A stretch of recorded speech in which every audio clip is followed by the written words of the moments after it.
قل إن كنتم تحبون الله فاتبعوني يحببكم الله. مرواریدهای نبوی.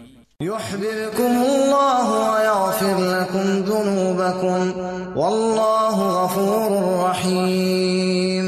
الحمد لله والصلاة والسلام على خير خلق الله محمد المصطفى وعلى آله وصحبه ومن والاه. اما بعد فاعوذ بالله من الشيطان الرجيم. بسم الله الرحمن الرحيم. اولئك عليهم صلوات من ربهم ورحمة وأولئك هم المهتدون. صدق الله مولانا العظيم.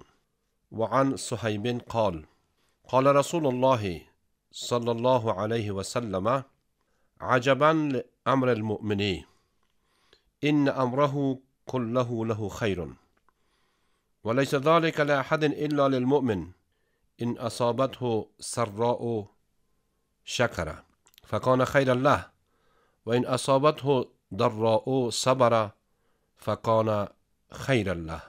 رواه مسلم او كما قال الرسول صلی الله علیه و آله و صحبه و سلم.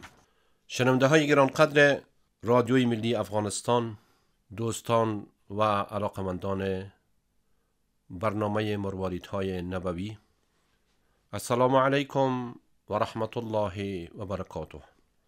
خدا را سپاسگزار هستم که باز هم توفیق عطا فرمود تا در خدمت شما عزیزان قرار گرفته و احادیثی را از احادیث گوهربار پیامبر اکرم صلی الله علیه و سلم برای شما عزیزان به خوانش بگیرم.